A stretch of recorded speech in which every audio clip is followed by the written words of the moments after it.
Amém, amados. Vamos ler a palavra do Senhor. Glória a Deus. Obrigado, Adriana.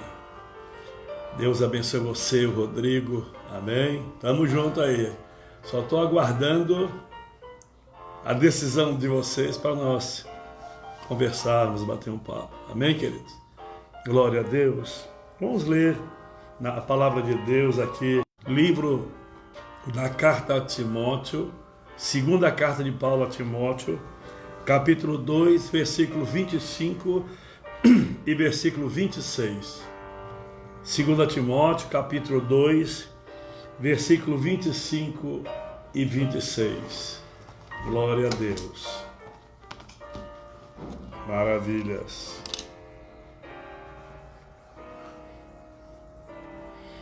Segunda Timóteo, capítulo 2, versículo 25 ao 26. Glória a Deus. Discipulando com mansidão os que se opõem, na expectativa de que Deus lhe conceda não só arrependimento, para conhecerem plenamente a verdade, mas também que retorne à sensatez, livrando-se eles dos laços do diabo, tendo sido feitos cativos por ele, para cumprirem a sua vontade. Discipulando com mansidão os que se opõem, na expectativa de que Deus lhe conceda não só o arrependimento, para conhecer plenamente a verdade. Glória a Deus. Vamos orar. Pai, em nome do Senhor Jesus, nós te agradecemos, bendizemos o teu nome, Senhor, pela tua palavra. Obrigado, Senhor, pelos teus ensinamentos. Ajuda-nos, ó Deus. Ajuda-nos a sermos veículos de bênção nessa terra e que possamos a cada dia conhecer mais do Senhor, do seu amor, da sua paciência, da sua misericórdia, para compartilhar a cada coração, meu Deus. Em nome de Jesus, abençoa o teu filho, a tua filha, que reservou junto conosco esta hora, na viração do dia, para receber do Senhor essa semeadura que vai trazer muita alegria, muita graça e orientação para as nossas vidas. Nós recebemos a tua palavra com ações de graça. Prepara o nosso coração para receber essa boa semente, Pai. Em nome do Senhor Jesus, nós oramos. Nós precisamos aprender a libertar os cativos, porque uma das funções, ou das grandes funções de Jesus nessa vida, declarado por ele mesmo, a profecia que Isaías, o profeta, já tinha profetizado antes do seu nascimento, 700 anos, porque Isaías viveu 700 anos aproximadamente antes de Yeshua, antes de Cristo Jesus. E lá em Isaías 60, Jesus cita a mesma escritura a respeito dele mesmo. Ele disse: o Espírito do Senhor está sobre mim, porque ele me ungiu para libertar os cativos de alma, pôr em liberdade os oprimidos, restaurar vistas aos cegos, proclamar o ano aceitável do Senhor. Então, meu amado, eu quero hoje conversar com você sobre este assunto. Às vezes, nós queremos tanto que a pessoa se converta, às vezes um parente chegado, às vezes um filho, um cônjuge, e oramos, investimos, pedimos oração, e a princípio parece que nós não vemos grandes resultados. E aí começamos a nos impacientar. Por que aquela pessoa não se converte? Mas é interessante saber que nós nessa terra como igreja, nós semeamos a semente, regamos a semente, mas é Deus que dá o crescimento. 1 Coríntios capítulo 3. Então a igreja é uma grande semeadora da semente do Evangelho, da palavra de Deus. A igreja é uma boa, tremenda discipuladora através da palavra. Porque duas coisas que Jesus nos mandou fazer: ganhar os perdidos, proclamar o Evangelho para os perdidos e também consolidar, discipular, amém, as pessoas que vão sendo salvas. Então, gente, aqui a Bíblia diz que nós devemos ter paciência, não é isso? Discipulando com mansidão os que se opõem na expectativa, disciplinando com mansidão os que se opõem na expectativa de que Deus lhes conceda não só arrependimento para conhecer a verdade, mas também o retorno à sensatez. Então, você, quem sabe, já tem dias, meses, anos orando por essa pessoa, pela conversão dela. Você não deve desanimar. Eu estou já desanimado, tantos anos orando, tanto tempo, e não vejo resultados. Aí, de repente, nós começamos até a ter dificuldades em se relacionar com essa pessoa. A Bíblia diz no capítulo 2, verso 47 de Atos, que a igreja caía na graça do povo. Então a igreja tem que ser uma igreja graciosa, cheia de graça, de amor, de compreensão.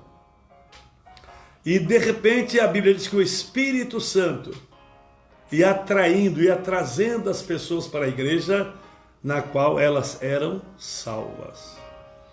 Então, queridos, nós temos que ter essa habilidade. Jesus sempre teve uma palavra de mansidão, de graça, de reconciliação, de salvação. Ele mesmo declarou: porque eu sou manso e humilde de coração, vocês devem aprender comigo.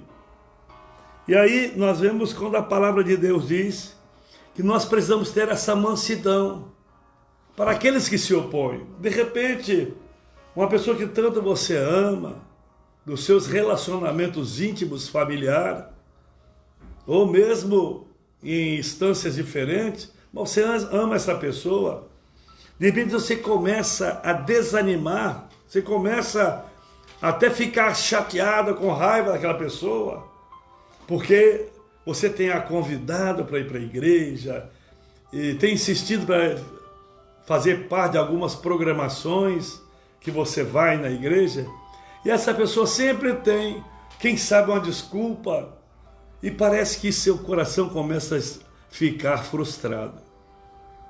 Esta não deve ser a nossa atitude. Nós precisamos saber que o mundo jaz no maligno. Há uma força muito grande sobre essas pessoas que ainda não conhecem a Jesus. Muitos, eu creio, querem ser libertos, querem ser salvos, mas uma força poderosa, uma força espiritual os prende, às vezes na área das emoções, dos sentimentos. Às vezes eles não tomam a decisão com medo de perder a família, perder o amigo.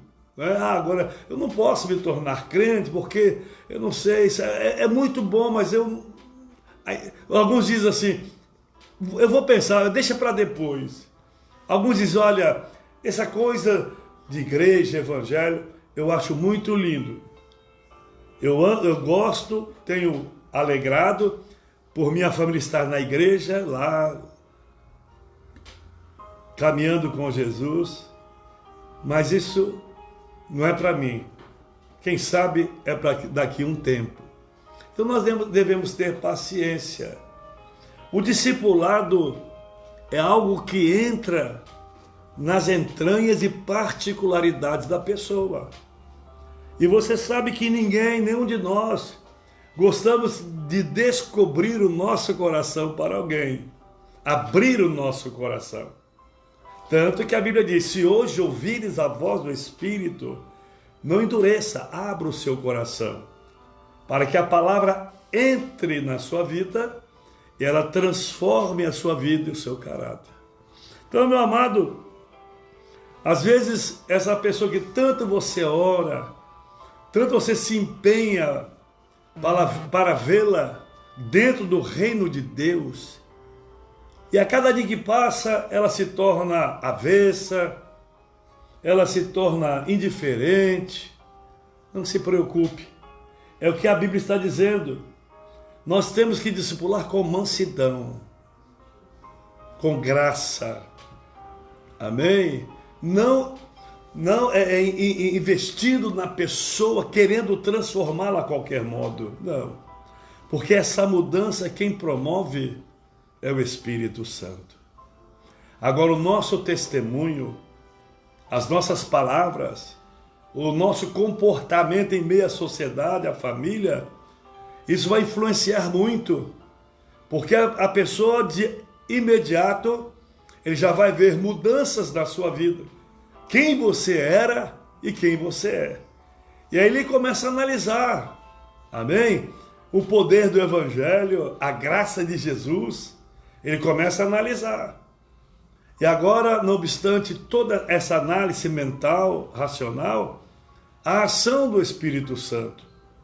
Porque a Bíblia diz em João 14, Evangelho de João capítulo 14, que o Espírito Santo veio para nos convencer do pecado, da justiça e do juízo. Então, discipulando, como se dão aqueles que te opõem, aquele que se opõe à sua fé dentro da sua própria família.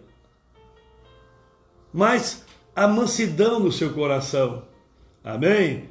Mas você tem que ter sempre a expectativa para que Deus lhes conceda não só arrependimento, mas também que toda insensatez saia do coração dele, para que ele possa reconhecer que ele está perdido, precisa de um Salvador, e só Jesus é a solução para a sua vida. Então nós, como crente, precisamos ter esse discernimento, glória a Deus, porque nós estamos levando para eles o conhecimento da verdade, para que eles voltem à sobriedade e escapem da armadilha do diabo. Então, muitas vezes os cristãos, nós, olhamos para os não cristãos como eles fossem nossos inimigos. Não é assim. O nosso inimigo é Satanás. Você não luta contra a pessoa. Você luta contra os espíritos que estão usando aquela pessoa para tentar tirar a tua paz, para tentar desanimar você. Então a nossa guerra, diz a Bíblia, que não é contra a carne nem contra o sangue, mas contra principados e potestades, que agem nas regiões celestiais, nos ares. Então a nossa guerra não é humana, é uma guerra espiritual. E aí, por olhar aquele vizinho, por não ser crente, já fazer uma divisória, já colocar ele de lado, não, ele é idólatra, ele vai não sei aonde, ele faz não sei o quê. Não, querido. A Bíblia diz que a igreja caía na graça do povo. O povo começou a ver graça na igreja, amor, mansidão. O povo começou a ver que a igreja é totalmente diferente da sociedade da qual ele vive. Mas eles não são nossos inimigos, os não crentes. Não. Eu profetizo que todos eles serão crentes. Entrarão no reino de Deus. Quem diria que Zaqueu ia se converter? Um camarada que enganava as pessoas, ludibriava, uma pessoa não querida. Ele era pessoa não grata na sociedade. Mas quando Zaqueu foi a Jesus, ele não expôs a vida de Zaqueu, Porque quando a gente vem a Jesus, Jesus não nos expõe. Muito pelo contrário. Ele não oculta pecado, mas ele não nos expõe. É interessante que quando Jesus olhou para Zaqueu, disse: Zaqueu, desce depressa, porque hoje mesmo me convém entrar na sua casa. Isso aqui foi uma heresia. Aquelas pessoas, aquela multidão que estava ali, já tinha sofrido ou estava sofrendo na mão de Zaqueu. Ele é um cobrador de impostos, um publicano, tinha uma função pública e usava dessa função para ser desonesto. Já pensou? Olha quem ele está convidando. E agora Zaqueu desceu rapidamente. Foi à sua casa, preparou um banquete, sua esposa preparou, quem sabe, o melhor banquete. E Jesus entrou na casa de Zaqueu. Aí os religiosos disseram lá de fora: olha, esse homem não é de Deus, porque ele come com os pecadores. Como ele pode entrar na casa de um homem desse? Sabe por que ele entrou? Porque o Filho do Homem veio buscar e salvar todos os que se haviam perdidos. Nós não podemos fazer essa barreira religiosa. Isso não é de Deus. Nós temos que ver as pessoas, aleluia, preparadas para receber a boa semente, para se converter.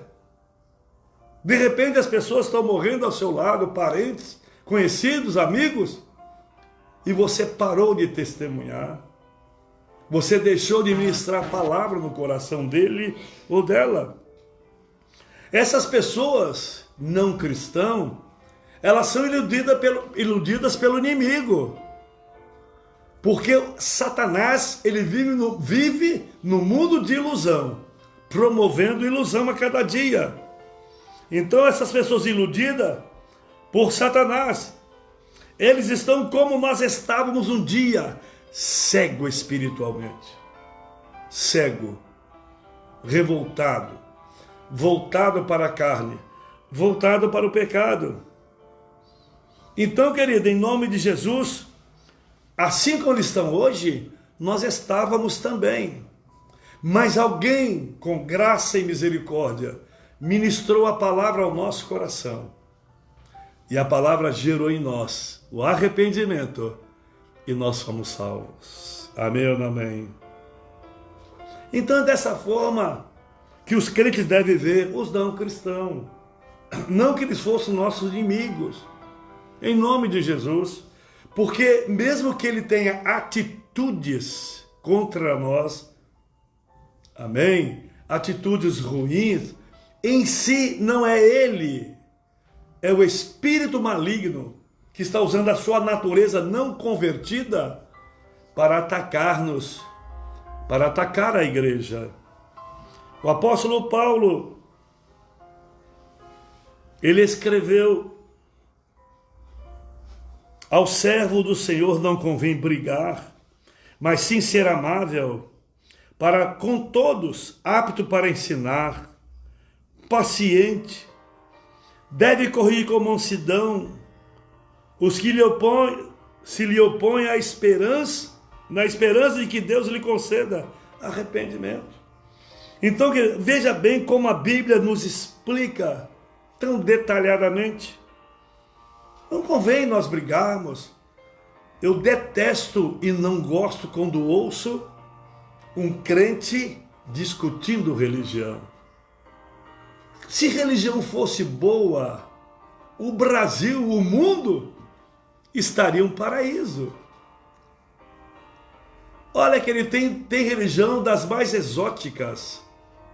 Tem religião para tudo e para todos. Religião não salva ninguém.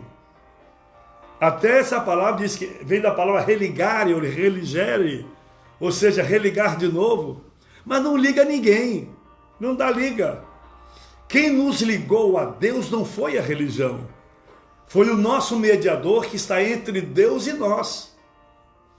Ele rasgou o véu da separação, nos tomou nos seus braços e nos apresentou ao eterno Deus. E através de Jesus, nós fomos feitos filhos de Deus. Então, meu amado, a gente vê quando a palavra, não é? nos ensina. Às vezes a pessoa discute em casa religião. De repente, numa família tem pessoas de várias denominações, várias religiões. Eu tenho essa experiência da minha própria família, a família do meu pai. Nós nunca discutimos religião, porque o nosso objetivo não é a religião. O nosso objetivo é adorar a Deus, satisfazer o coração de Deus, agradar ao Senhor e a cada dia renunciar a nós mesmos. E aí, de repente, as pessoas perdem a paciência. Você não pode perder a paciência. Amém? Você vai ver que quando você menos esperar, essa pessoa lhe dá um telefonema, quem sabe, manda um e-mail, um WhatsApp, dizendo: olha, você me falou tanto de Jesus. Você sabe que eu fui em tal igreja e me converti? Porque a Bíblia diz, querido, que um planta, outro rega, mas é Deus que dá o crescimento. Você está semeando. Semeia, regue com a água da vida, com a água de Deus. Então plante a semente, mas não deixe a semente ali na terra inóspida, árida, não. A cada dia adube essa semente, com um telefonema, um WhatsApp, uma declaração do amor de Deus. Você vai ver que essa semente é poderosa. Ela vai romper de tal maneira que vai nos escandalizar. Porque nós plantamos, nós regamos, mas é Deus que dá o crescimento. O poder da germinação e do crescimento não depende de nós, depende somente de Deus. Então nós temos que essa mansidão, essa paciência, apto para ensinar, paciente, gracioso. Glória a Deus, porque é uma mudança radical. Mudança radical. Você vai falar do amor de Jesus para um judeu. O judeu, quando ele começa a ouvir da palavra, ou seja, do evangelho, que a palavra eles conhecem, que é o Velho Testamento, a Torá, os salmos, os profetas, os escritos. Mas no Novo Testamento, como você vai falar do Novo Testamento, que Yeshua veio, houve salvação, você precisa ter muito tato para conversar com ele. Porque para um judeu, Jesus não veio ainda. Para nós, ele veio, nos salvou e voltará para levar, para estar junto dele. João capítulo 14, amém? Mas judeu não, o judeu em si, ele crê que o Mashiach, o Messias, ainda virá. E ele virá para os judeus. Quando completar a 70ª semana, são 70 semanas de Daniel. 70 semanas. Quando completar a 70ª semana, aí sim, porque termina o tempo da igreja e começa o tempo dos judeus. O tempo dos judeus, ele congelou, ele parou em 69 semanas de anos proféticos. E agora essa semana vai ser concluída, quando a igreja estará nos céus, regozijando com o eterno Deus, como que uma licença prêmio, como que é um prêmio de Deus, que nós não vamos morar no céu. Nós vamos morar na nova cidade, a nova Jerusalém, que Jesus é a luz dessa cidade.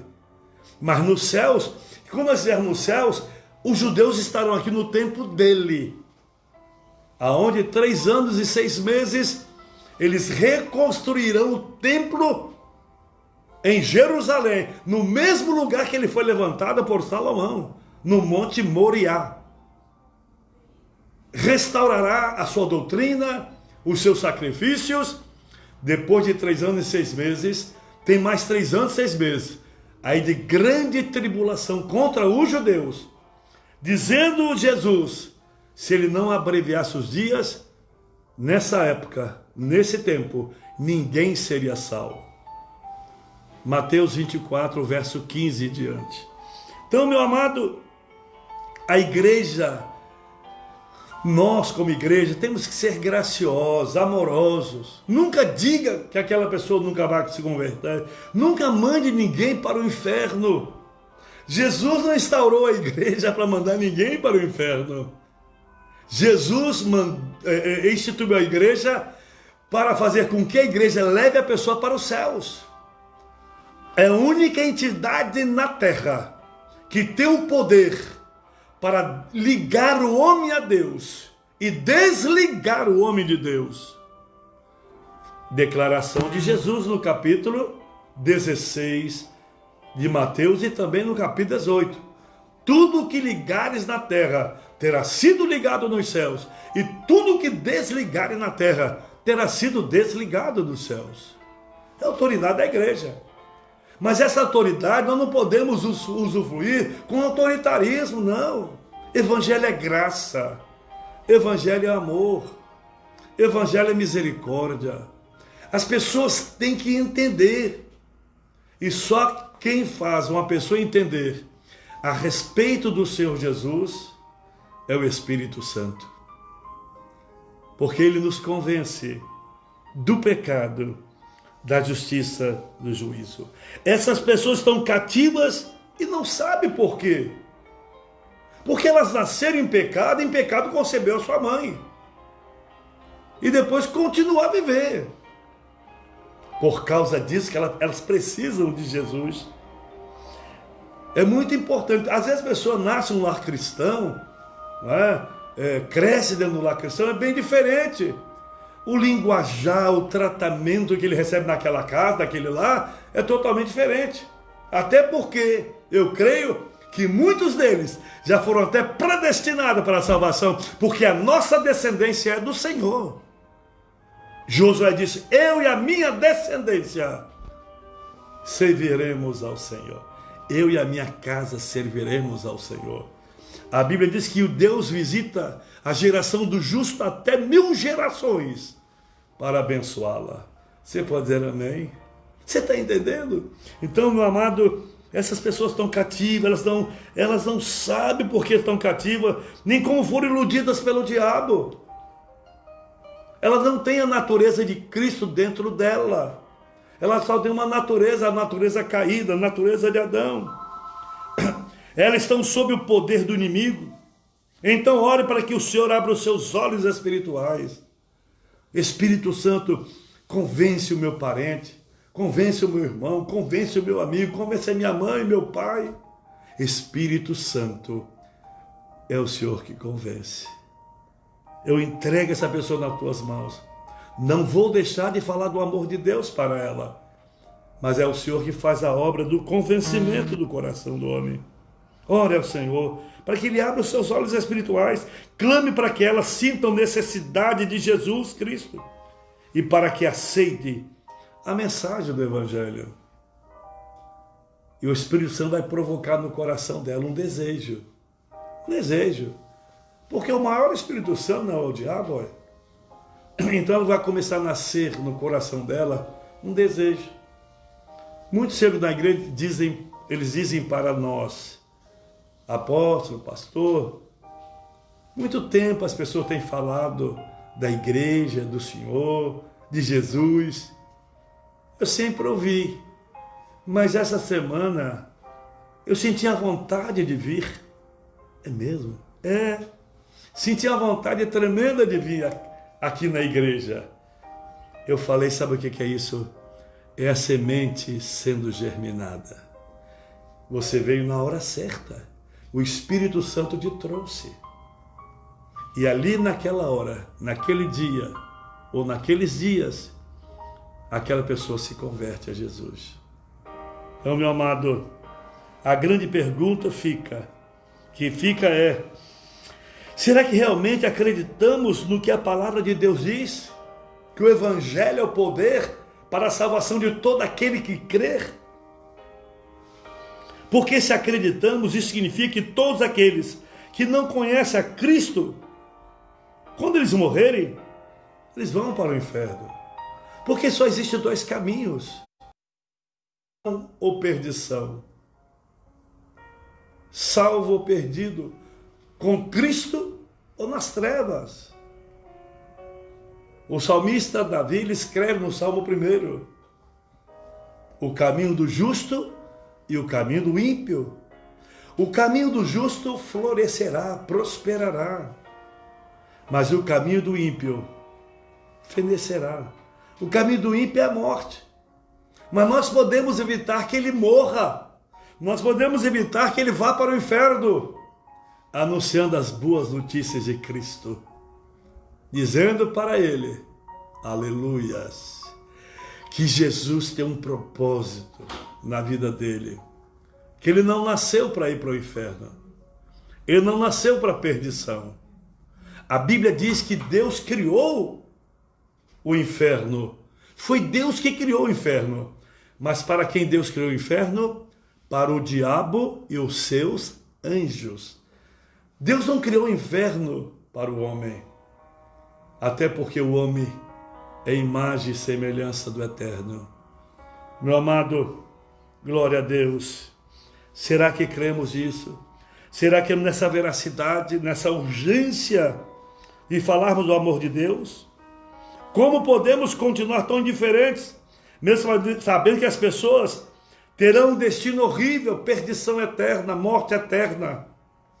Porque a linguagem humana, fora da Bíblia, humanista é esta: morreu, acabou. Mas mesmo aquelas pessoas que falam assim, elas sabem que morreu, não acabou. Depois da morte física, tem dois destinos: ou com Cristo ou sem Cristo, ou salvo ou perdido, ou no céu ou no inferno. E nós sabemos disso, você sabe dessa grande verdade. Se somos seguidores de Jesus, temos que ir e fazer com que outros também se tornem seguidores. Jesus disse: vocês saiam falando do meu amor, bata na porta. Se não abrir a porta, se não quiserem aceitar vocês, sacode a poeira, vai para a próxima casa. Glória a Deus. A nossa missão é plantar a boa semente. Você é um plantador da semente de Deus. Você é fruto da semente de Deus.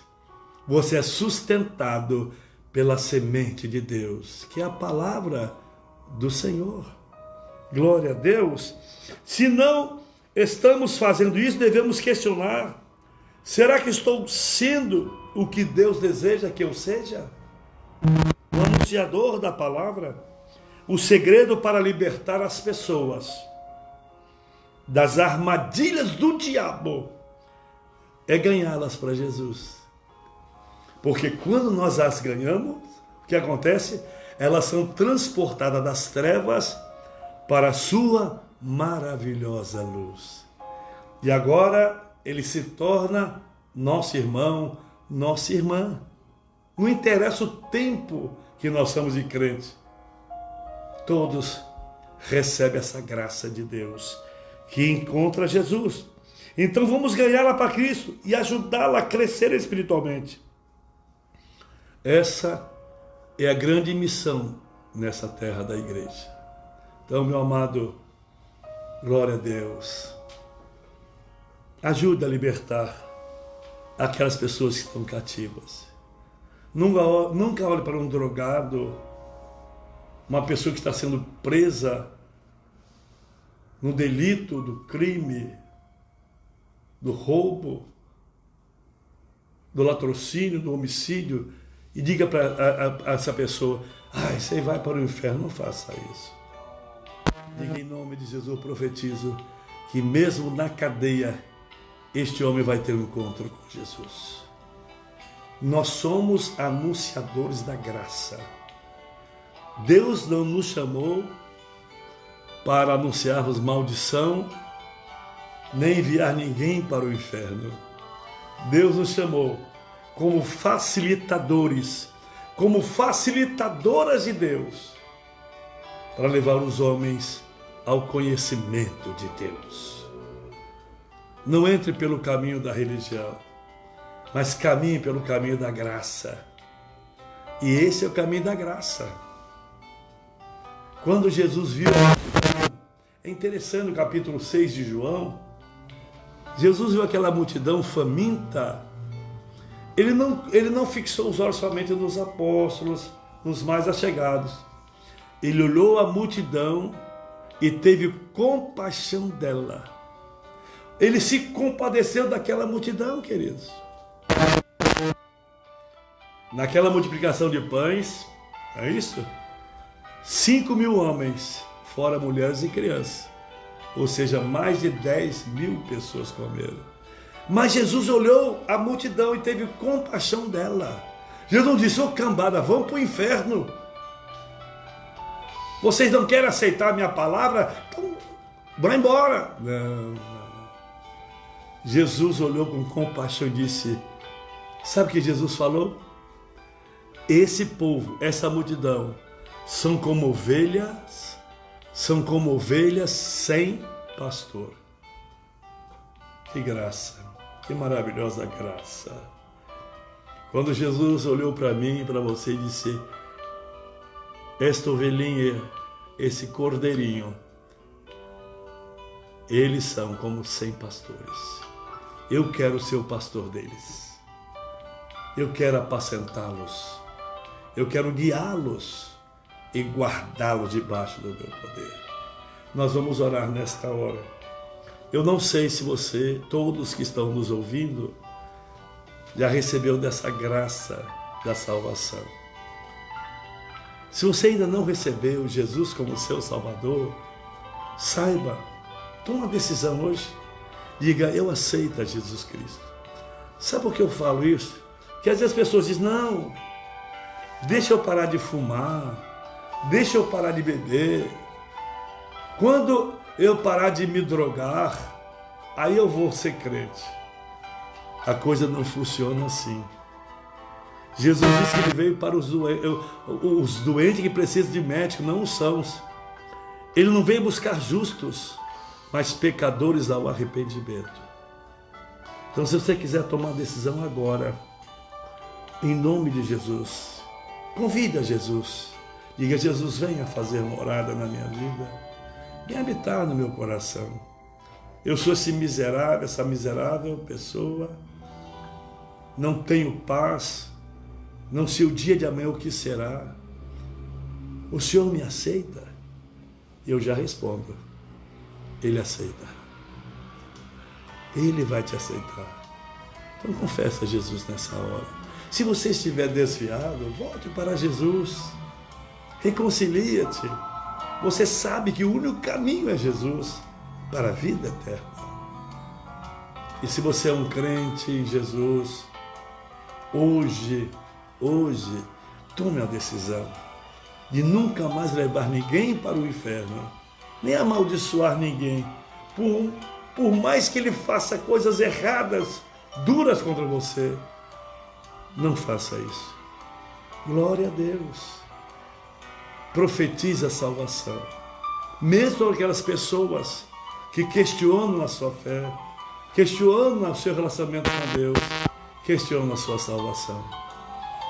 Abençoa, porque a igreja é a fonte abençoadora de Deus da terra. Vamos orar.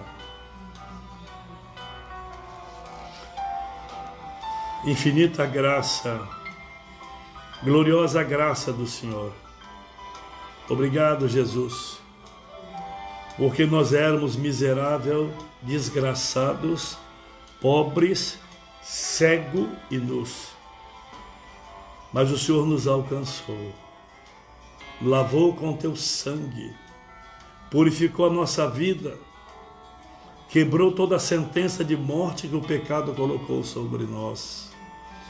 Obrigado, Senhor, porque o Senhor nos deu vestes alvas, vestes de príncipes, para entrarmos no teu reino.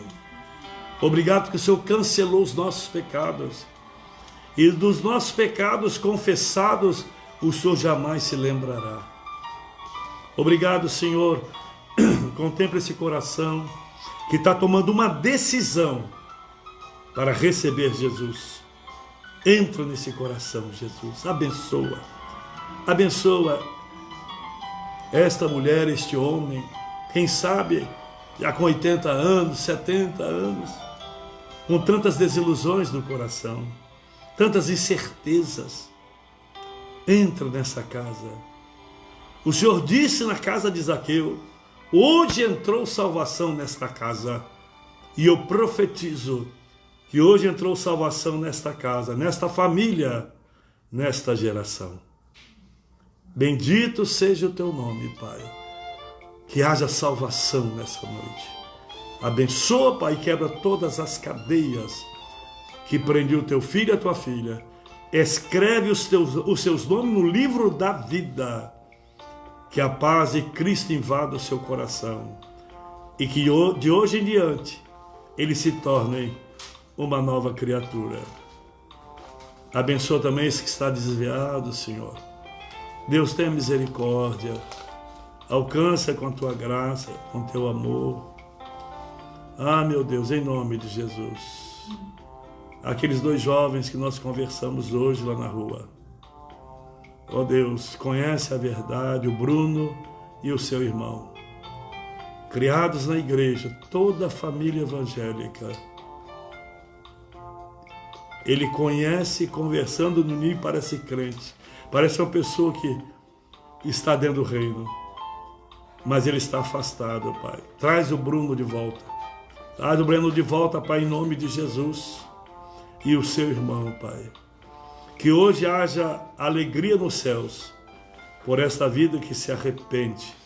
Por esse desviado que volta à casa do Pai para viver debaixo da graça do Senhor. Abençoa também o teu filho, Pai, como voz profética nesta nação. Que ela não se cale, que nesta hora de tanta incerteza, tanta enfermidade, tanto mal, esse vírus que assola toda a humanidade, que a tua igreja seja, aleluia, a voz profética como é, levando a mensagem de paz, de graça, de salvação às pessoas. Ajuda-nos, ó Deus, a jamais determinarmos alguém ao inferno, mas que possamos ser condutores de vida para entrar no reino do Senhor Jesus. Graças te rendemos, obrigado por tudo. Em nome do Senhor Jesus nós oramos. Amém. Você pode dizer amém?